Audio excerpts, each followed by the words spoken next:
Intelligent bureau यानी कि खुफिया विभाग में एमटीएस की पोस्ट एक्टिवेट किया गया है, यानी कि मल्टीटास्किंग स्टाफ की रिक्रूटमेंट जारी की गई है। हम इसमें आवेदन फॉर्म अप्लाई करके आपको दिखाने वाले हैं। अगर आप आवेदन फॉर्म अप्लाई करना चाहते हैं, ये वीडियो देखकर आसानी से आवेदन फॉर्म को फिल कर सकते हैं। वैकेंसी के बारे में थोड़ी सी हम यहाँ पे डिटेल्स देखते हैं। ये वैकेंसी मिनिस्ट्री होम अफेयर्स यानी कि इंटेलिजेंट ब्यूरो की ओर से एक्टिवेट किया गया है, जिसमें आपको एमटीएस की रिक्रूटमेंट जारी की गई है। ये फॉर्म 22 नवंबर से अप्लाई होना स्टार्ट हुआ है। इसकी लास्ट डेट 14 दिसंबर 2025 से। इसमें एप्लीकेशन फ़ी भी आपको पेमेंट करना पड़ेगा, जैसे जनरल, ओबीसी, ईडब्ल्यूएस मेल के लिए 650 रुपये से, वहीं एससी, एसटी और general, OBC, EWS female category के लिए 550 रुपये से। इसमें ईएक्स भी कैंडिडेट अप्लाई कर सकते हैं, जिसमें 550 रुपये पेमेंट करेंगे। पेमेंट आप ऑनलाइन के मेथड से कर सकते हैं, जैसे UPI, credit card, debit card, net banking के माध्यम से भी आप पेमेंट करेंगे। 14 दिसंबर 2025 से आपका एज लिया जाएगा। 18 से 25 वर्ष के लोग इसमें आवेदन फॉर्म को अप्लाई कर सकते हैं। इसमें एससी, एसटी के लिए 5 साल की एज में रिलैक्सेशन यानी कि छूट मिल जाएगा। ओबीसी कैटेगरी के लिए 3 साल की एज में रिलैक्सेशन छूट मिल जाएगा। 362 total number of vacancy post activate किया गया है। यदि आप 10वीं क्वालिफिकेशन पास हो चुके हैं तो आप इस भर्ती के लिए अप्लाई कर सकते हैं। हम यहाँ पे आपको आवेदन फॉर्म फिल करके प्रोसेस दिखाएंगे। ये डिटेल्स आप यहाँ पे विजिट करके जान सकते हैं। इसमें जो सिलेक्शन प्रोसेस होगा, 2 टायर का आपका एग्जाम होगा। फर्स्ट टायर में ऑब्जेक्टिव आपके क्वेश्चंस पूछे जाएंगे, 100 नंबर के क्वेश्चंस रहेंगे, जिसमें 1 घंटा टाइम दिया जाएगा। नेगेटिव मार्किंग भी रहेगा। सेकंड में आपका डिस्क्रिप्शन टेस्ट इंग्लिश लैंग्वेज का होगा, और इसके बाद आपका जो फर्स्ट सेकंड कंप्लीट होने के बाद फाइनल मेरिट लिस्ट जारी होगा। इसके बाद डॉक्यूमेंट वेरिफिकेशन होने के बाद आपका इसमें होगा सिलेक्शन। आवेदन फॉर्म फिल करने के लिए इस पेज पर विजिट करने के बाद यहाँ क्लिक हियर के बटन को आप क्लिक करना है। इसके बाद हमारे सामने कुछ इस प्रकार से ये पेज ओपन हो जाएगा। यहाँ पे भी कुछ शॉर्ट इन्फॉर्मेशन डिटेल्स मिल जाएगा आपको, जैसे स्टार्टिंग डेट, लास्ट डेट। यहाँ से हम नोटिफिकेशन को भी चेक कर सकते हैं और कैसे आवेदन फॉर्म फिल किया जाएगा वो भी जानकारी यहाँ पे हम चेक कर सकते हैं। हमें क्या करना है, इसमें पहले रजिस्ट्रेशन करना है। अगर हम रजिस्ट्रेशन किए हुए हैं तो यहाँ से लॉगिन कर सकते हैं, चाहे तो यहाँ से भी लॉगिन कर सकते हैं। दोनों ऑप्शन आपको 2 प्रकार से दिया गया है, यहाँ से रजिस्ट्रेशन कर सकते हैं या यहाँ से। फिलहाल हम रजिस्ट्रेशन करने के लिए यहाँ क्लिक हियर के ऑप्शन को क्लिक करेंगे। इसके बाद कुछ इस प्रकार से ये पेज सर्च करके हमारे सामने ओपन हो जाएगा। अब सबसे पहले यहाँ पे हमें कैंडिडेट का नाम लिखना है, यानी कि जिनके नाम से आवेदन फॉर्म फिल किया जाएगा उनका यहाँ पे नाम लिखेंगे। इसके बाद यहाँ पे मोबाइल नंबर लिखनी है, वही मोबाइल नंबर दोबारा से कंफर्म करनी है। आपके पास एक्स्ट्रा कोई मोबाइल नंबर है तो यहाँ पे आप लिख सकते हैं, नहीं देना होगा तो आप इसे खाली छोड़ सकते हैं। इसके बाद यहाँ पे ईमेल एड्रेस लिखेंगे, वही मेल एड्रेस दोबारा से यहाँ पे लिख लेंगे। नीचे आना है, यहाँ पे अपना स्टेट पहले सेलेक्ट करेंगे। इसके बाद इंटेलिजेंट ब्यूरो में आप फॉर्म अप्लाई करना चाहते हैं, किस एरिया के लिए अप्लाई करना चाहते हैं वो यहाँ पे सिलेक्ट करेंगे। अब इसके बाद यहाँ पे कैटेगरी आपको सिलेक्ट करना है, कौन सी कैटेगरी से आप आते हैं। इसके बाद पोस्ट का नाम यहाँ पे एमटीएस सिलेक्ट करनी है। यहाँ पे कोड ऑटोमेटिक जनरेट हो जाएगा।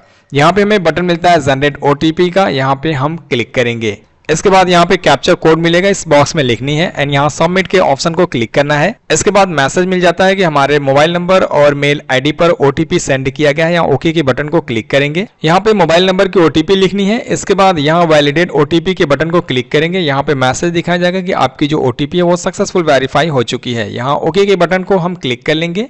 इसके बाद यहाँ इसे एक्सेप्ट करनी है डिक्लेरेशन को। यहाँ पे फिर से हमें कैप्चर मिल जाएगा, इस बॉक्स में लिखनी है एंड री-वेरीफाई के ऑप्शन को क्लिक करना है। इसके बाद हमने जो डिटेल्स लिखा है वो यहाँ पे दोबारा से वेरीफाई करने का एक मैसेज दिखाया जाता है। हमने यहाँ पे चेक करना है कि कौन कौन सी डिटेल्स हमने सही चीज लिखा है कि नहीं।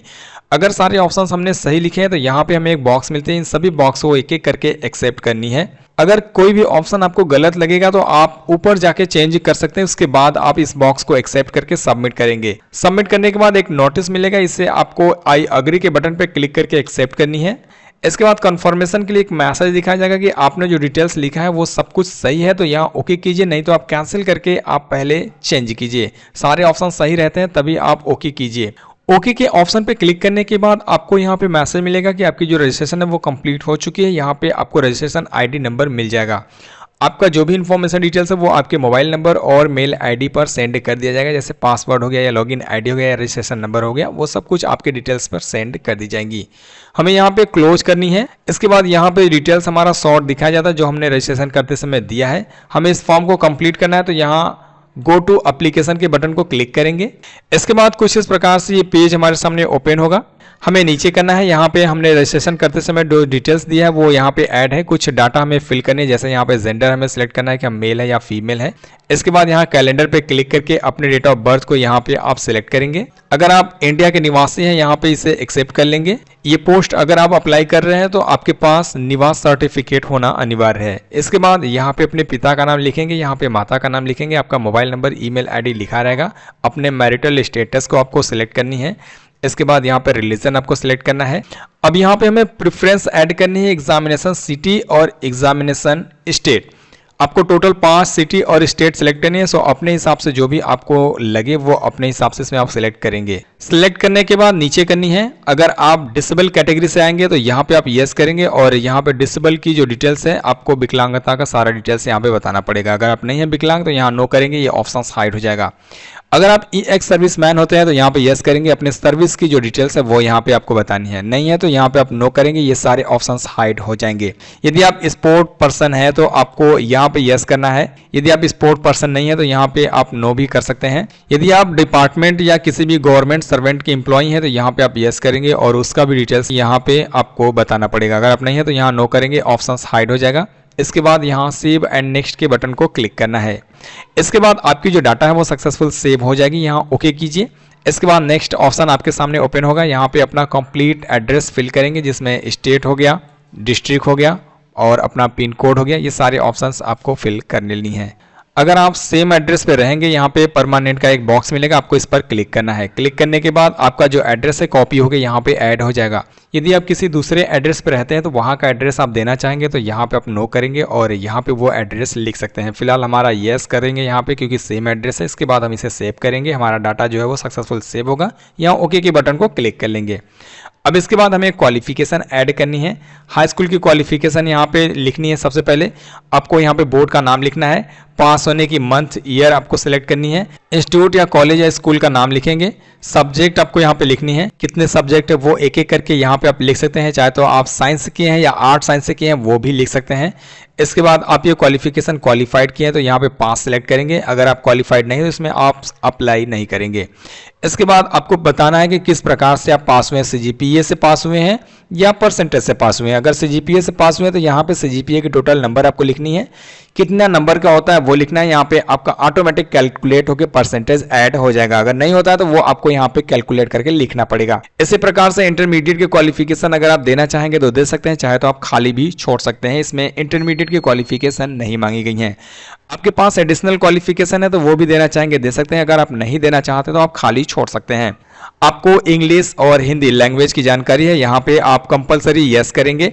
इसके बाद यहाँ पे आपको लैंग्वेज लिखनी है कि कौन सी लैंग्वेज आपको आती है, कॉमा लगाएंगे और इसके बाद आपको और कोई लैंग्वेज आती है तो वो भी लैंग्वेज यहाँ पे आप लिख सकते हैं। ठीक है, अगर आपके पास एक्सपीरियंस सर्टिफिकेट है यहाँ पे आप यस करेंगे। ऐड न्यू रो के बटन पे क्लिक करके ओके के ऑप्शन पे क्लिक करके आप एक्सपीरियंस को ऐड करेंगे। अगर आपके पास एक्सपीरियंस रहेगा तभी, अगर आपके पास एक्सपीरियंस नहीं है तो यहाँ आप इसे नो करेंगे। इसके बाद आपको यहाँ पे अपने डाटा को सेव एंड नेक्स्ट के बटन को क्लिक करनी है। हमारी जो डाटा है वो सक्सेसफुल सेव हो जाएंगी। यहाँ पे हमें ओके का ऑप्शन मिलेगा, इस पर हम क्लिक करेंगे। इसके बाद हमारे सामने डॉक्यूमेंट्स अपलोड करने का ऑप्शन मिलेगा। सबसे पहले फोटोग्राफ अपलोड करनी है, रिसेंट पासपोर्ट साइज का फोटो होना चाहिए। इसके बाद सिग्नेचर, इसके बाद अपने डोमिसाइल सर्टिफिकेट को अपलोड करनी है। अब चलिए डॉक्यूमेंट्स यहाँ पे अपलोड करते हैं, क्लिक के ऑप्शन पे क्लिक करके। ये फाइल जो है 100 से 200 KB की मांगी गई है, जेपीजी फॉर्मेट में 200 DPI की होनी चाहिए और 3.5 से 4.5 की इसकी डायमेंशन है। यहाँ ब्राउज के ऑप्शन को क्लिक करेंगे, जहाँ पे हम अपना फोटोग्राफ रखें वहां पे हम विजिट करेंगे, अपने फोटो को सिलेक्ट करेंगे। इसके बाद ओपन के ऑप्शन को क्लिक करेंगे। इसके बाद मैसेज मिलेगा कि हमारा जो फोटो है वो सक्सेसफुल अपलोड हो चुकी है। यहाँ हम क्लोज करेंगे और इसके बाद यहाँ व्यू करके अपने फोटोग्राफ को चेक करेंगे। इसके बाद हम यहाँ पे अपने सिग्नेचर को और डॉक्यूमेंट्स को अपलोड करते हैं। 80 से 150 KB की फाइल की मांगी गई है जेपीजी फॉर्मेट में। यहाँ क्लोज करेंगे और इसे भी यहाँ व्यू करके चेक कर लेंगे। ये PDF फाइल मांगी गई है 1 MB की साइज की, यहाँ हम क्लोज करेंगे अपलोड करके। इसके बाद हमें नीचे करनी है, यहाँ पे हमें पेमेंट का जो मेथड है वो सिलेक्ट करना है ऑनलाइन। इसके बाद यहाँ पे डिक्लेरेशन मिलेगा, इन सभी डिक्लेरेशन को आपको एक एक करके एक्सेप्ट करनी है। इसके बाद यहाँ पे हमें एक कैप्चा मिलेगा, इस बॉक्स में हमें लिखनी है। इसके बाद यहाँ पे हमें एक ऑप्शन मिलता है प्रीव्यू का, इस पर हम क्लिक करेंगे। इसके बाद आवेदन फॉर्म की प्रीवियस दिखाया जाएगा, यहाँ पे आपको चेक करनी है। सभी ऑप्शन सही होते तो यहाँ आप ओके के ऑप्शन को क्लिक करेंगे। इसके बाद यहाँ पे आपको बटन मिलेगा सबमिट का, इस पर हम क्लिक करेंगे। इसके बाद आई अग्री के बटन को क्लिक करना है। इसके बाद हमें ऑटोमेटिक रीडायरेक्ट किया जाएगा फी पेमेंट करने के ऑप्शन पे। यहाँ पे आपको कोई भी ऑप्शन को क्लिक नहीं करनी है। आपको यहाँ पे कई सारी ऑप्शंस मिल जाएंगी पेमेंट करने के लिए, जैसे नेट बैंकिंग हो गया, क्रेडिट कार्ड हो गया, डेबिट कार्ड और अदर मोड यूपीआई। अब जिस भी ऑप्शन के द्वारा पेमेंट को कंप्लीट करना चाहते हैं उसके द्वारा आप यहाँ पे पेमेंट कर सकते हैं। फिलहाल आगे की जो फॉर्म है आपको फी पेमेंट करना है, इसके बाद अपने आवेदन फॉर्म को सबमिट कर लेनी है और प्रिंट आउट या आप पीडीएफ में सेव करके रख सकते हैं। ठीक है, तो किस प्रकार से आवेदन फॉर्म सबमिट किया जाएगा हमने आपको सारा प्रोसेस इसमें दिखा दिया है। आई होप कि आपको ये जानकारी अच्छी लगी होगी। अगर आपको ये वीडियो पसंद है तो इस वीडियो को लाइक कीजिएगा, शेयर कीजिएगा। कोई भी सवाल होता है तो हमें आप कॉमेंट जरूर कीजिएगा। मिलते हैं आपसे अगली वीडियो में। Guys bye bye.